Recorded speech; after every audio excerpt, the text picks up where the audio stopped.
to it. Of the day, I am a winner. I've been able to carry mediocrity even in the. What the? That's not what I do.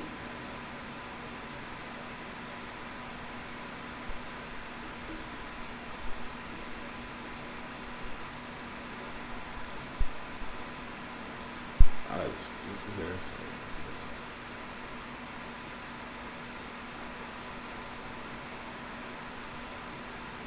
Oh, I just quit.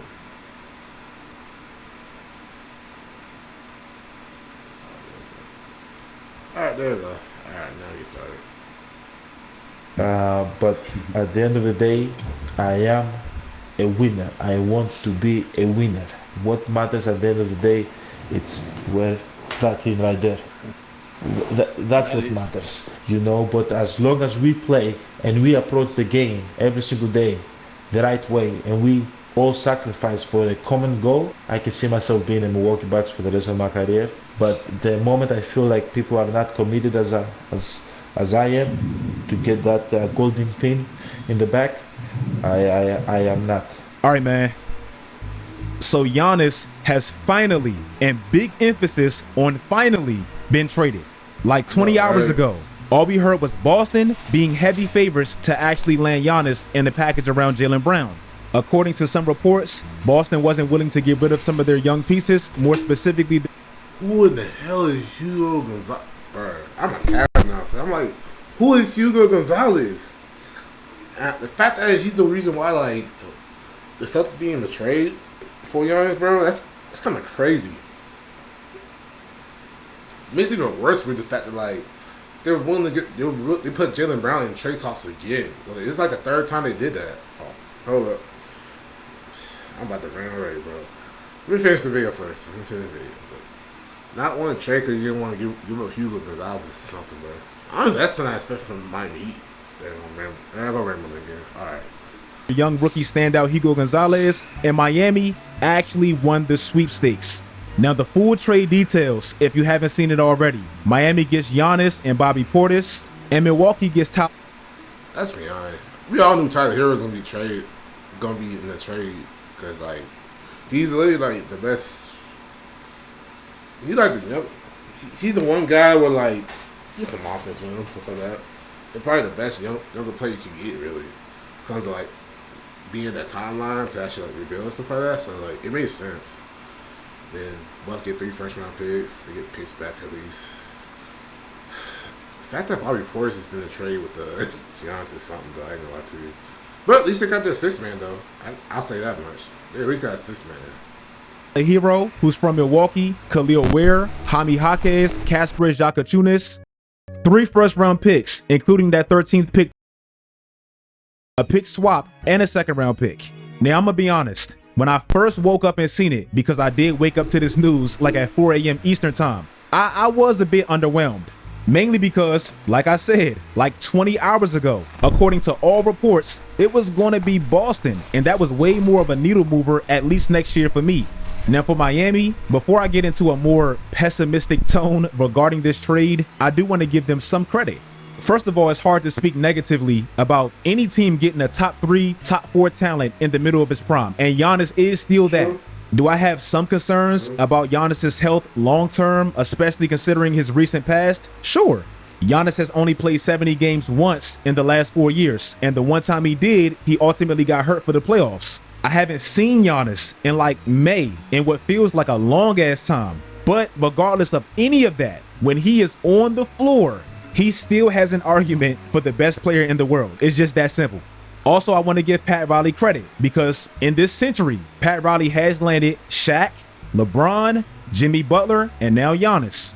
I've critiqued Pat Riley a lot in the past for this dinosaurus approach where it seems like he's allergic to acquiring any type of real new talent. In just this decade, Kevin Durant, James Harden, Kyrie Irving, Donovan Mitchell, so many players have seemed to be available, specifically when they had a championship type of team, and it seemed like all they could land was a Kyle Lowry or Victor Oladipo. So again, Kudos to Miami for that, because they did bring a lot of buzz to a city that seems to be starving, not more so for results, but just that S-tier talent. Now, the reason I'm a bit pessimistic about this move for Miami, and more so Giannis, it's the expectations that comes along with trading for a guy like Giannis, what Giannis has said in the past about wanting to contend for a championship right now, and I'm sorry, how unrealistic that seems to be right now with the roster they currently have. I think Bam is a very, very useful player on a specific type of team, but on this team, I just don't love this contract. On this team that now has Giannis and brought over Bobby Portis, having Bam, who's a great defender, being able to switch on guards and protect the rim at an adequate level, roams, all that great stuff, but offensively has a clear ceiling and doesn't really complement Giannis's game. And that duo is going to be making over $100 million next year of your $209 million hard cap. That doesn't really scare me as far as really being a championship threat, even in the East. I'm making a video about the worst contracts in the NBA that's coming out probably tomorrow. And I'm gonna be honest, Bam was close to being on that list. For as valuable as he's been for that team, being an undersized big in this league who struggles to finish at the rim, and he doesn't really stretch the floor well, next to Giannis feels clunky. Last year, Bam shot 60. I ain't gonna lie, it is amazing that like Bam got 83 points because like he was someone that like for the longest time that like you would think that like he would, you know, develop into like one of those like a guy that could actually shoot the three in an adequate level, but like finishing inside. Cause he's a smaller center, but he's like one of the quicker ones in the league. So like, man, so plus he's a really good defender too.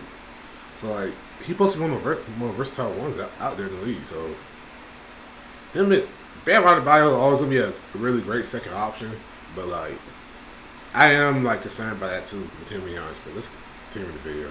58% at the rim, which is below average, but he is undersized. And he also shot 31% from deep.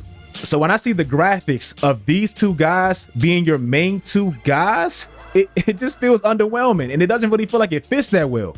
I do expect their defense to be fantastic, now having Giannis and Bam in that front court, and they still have one of the best point of attack defenders, Davion Mitchell. But in the playoffs, you will need those perimeter players that can hit big, timely shots, and I don't know how that roster favors that.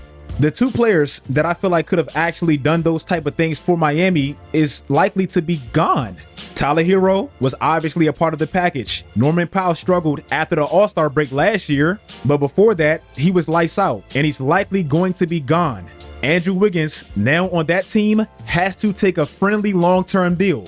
Miami also has this bad other contract that just seems to be in the way now with Nikola Jovic that starts next year. Also, I'm not the biggest fan of their point guard situation. Davion Mitchell did have a pretty efficient year last year, but if their spacing is challenged like it probably will be, can you really rely on a defensive specialist to actually create quality looks consistently for that team? No. Now they do have their... Hey man, shout out to Davion Mitchell, bro. Shout out to him, bro. Look at hometown native, bro. You know what I mean? Like it's really surreal seeing a guy in your hometown be in the big NBA like that, bro. I ain't gonna lie to you. It's really surreal seeing that. Shout out to him, bro. For real. He should have been all defensive team, bro. There's no reason why you shouldn't have. Mid-level exception where they're probably going to target some type of spacing. I'm seeing Tim Hardaway Jr., Malik Beasley, Quentin Grimes, maybe Colin Sexton. I'm even seeing Chris Middleton now linked to that team. But all of it just doesn't seem like it's enough for as big of a trade as it is. For as great as Giannis has been, even in the past, he has not been able to carry mediocrity even in the East. Right now, that roster looks very much so mediocre. Now, to be fair, we do have to see how exactly they fill out the rest of this roster.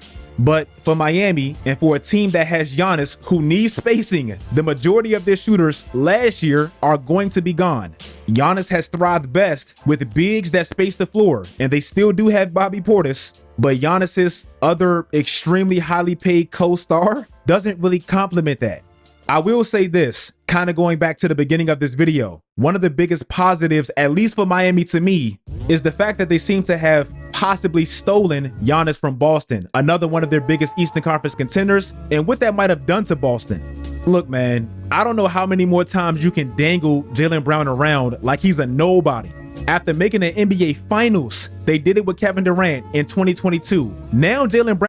Oh, the disrespect for Jaylen Brown is crazy, bro.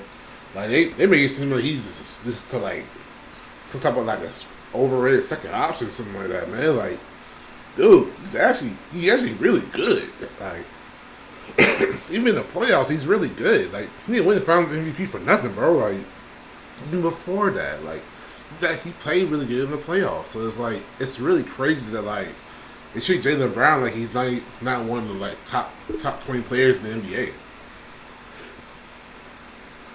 Like he's really obviously one of the best second options you can have, in my opinion. That could be a first option when you really need him to be. If Jason Tatum's like struggling, so like I don't understand why they're treating Jaylen Brown like this. To me, think that like Jaylen Brown's gonna get traded. He's definitely traded. I don't know when, I don't know which team he'll get traded to, but he's definitely getting traded though. I think so, because ain't no way like Jaylen Brown's gonna stay after that. Because that's 3 times in a crazy situation too. First time let it slide, but like second time after the finals, like that's disrespectful as hell. Because they tried to KD of all people. That's crazy, which is crazy. Then after this year, where for most of the season he was the number 1 option, was actually in the MVP conversation for a little bit too at one point. Could have made the first team all. I don't know if he made the first team all NBA. I know he made the second team for sure.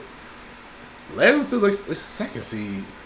Granted, they blew a 3-1 lead, but like, still, there were actually people that thought they could actually make the finals without Jason Tatum. There were actually people that thought that. So like, and this was supposed to be their down year too at that. So yeah, I think Jaylen Brown's gone for sure. Brown is way more decorated. Signed this massive contract that some people scratch their heads about, and since won a Finals MVP when the team looked absolutely decimated by injuries and players leaving, basically led them to the second seed. Regardless of how it ended in the first round, truly was an MVP candidate for the majority of the year. And after all of that, he still seems like the quickest bait for any real superstar in the league to me. I don't really know how Boston smoothly proceeds after that, because that is odd and disrespectful. Really quickly for Milwaukee's side, I mean, when you wait this long to trade Giannis, this is the best package you're going to receive. Yes, we can look at the Rudy Gobert trade and the Mikal Bridges trade and how many picks were given for those guys, but I do like them getting 3 first-round picks, 3 valuable players where one player can actually be flipped for more picks, Tyler Hero, a pick swap, and just away from all the Giannis drama. For Miami, again, when they got Shaq, they won a championship. Obviously, Bron won championships. Jimmy Butler at least went to the finals. Now getting Giannis, I'm just not that confident with that roster. If you guys like this video, let me know in the comment section what you guys think about this trade. Again, man. Alright, so shout out to Switch Out though. Shout out to him. Yeah. So about this trade, in my opinion, I actually do like this trade a lot more than I thought I was going to. At first, I was a little bit underwhelmed, but like that's more in Milwaukee because like had they traded him like a year or 2 earlier, like they would have had way more. Like they possibly could have Bam, to be honest. Like they really could have. They could have had Bam. They really could have had. Shoot, even they traded with the Celtics, like they really could have had. They'd have been more willing to give a Hugo and Jaylen Brown for that matter. But I do think it's really good. I think they're definitely gonna be a top 5 defense in the league next year for sure because they have 2 great rim protectors. Davion off night Mitchell, bro, he great perimeter defender, man. Like Andrew Williams is a really good defender too. Even though I don't know if he's gonna accept the play option. I'll assume he does. Norman Powell's probably most likely gone too because like his contract is up, and I think Norman Powell's gonna get paid in the offseason. I do think so. And like I do gotta see how that roster looking though, because like Oh, and then Bobby Portis, he's obviously being on the bench with depth and stuff like that. Like he's a pretty good shooter in the mid range and stuff like that. Pretty good defender too, rim protector. But other than that though, like they definitely do need some shooters though. Like I don't know what shooters. I gotta see who they gonna get for real, cause like they need some guy that like shoot the ball, also like going to the basket too, stuff like that. Some more defenders too. Like apparently he has potential, bro. They really do. They really do. Like I'm a big Giannis fan, so like I don't doubt Giannis when it comes to like being that guy to actually lead up to a championship game, stuff like that. Also like excuse me. Also, like, I am worried about the Giannis injury bug because, like, yeah, like he said in the earlier in the video, like he only played like at least 70 games, like only once in the past 4 years, and whenever he is hurt, it's right around playoff time. So like, and then the last time he was in the playoffs, like they end up getting embarrassed by the Pacers. So like. Man, I gotta see more. I gotta like look at. I gotta actually like look more and stuff like that. See what they do in the offseason. See what they do in the free agency. See what they do in the draft. I mean, I don't know if they got second round picks or anything like that, but like, I gotta see what they can do for real in the draft. Which is actually tonight. Thinking about it now. Well, yeah, man, and like, also like I'm not when it comes to like development and stuff like that for them too. Like I'm not worried about the Heat developing players because like the Heat always have some like two or three players that like out of nowhere become like viable players for them, stuff like that. Like it's crazy how they develop players like that, bro. It's crazy. It's like the NFL version of back then with the Patriots, except Patriots were actually a dynasty, but that's basically what it reminds me of, really, how they were developing players, stuff like that. But yeah, man, I'm excited for the Miami Heat this upcoming season. I'm not a Miami Heat fan. I'm a Giannis Antetokounmpo fan. Just to let you know, I will be getting a Giannis jersey too. Like I will be doing that. But yeah, that's my thoughts on the trade though. It was underwhelming at first, but look at that now. Like I like the trade a little bit more. I gotta see what they do with the roster, man. Got to see what they do with that roster for real.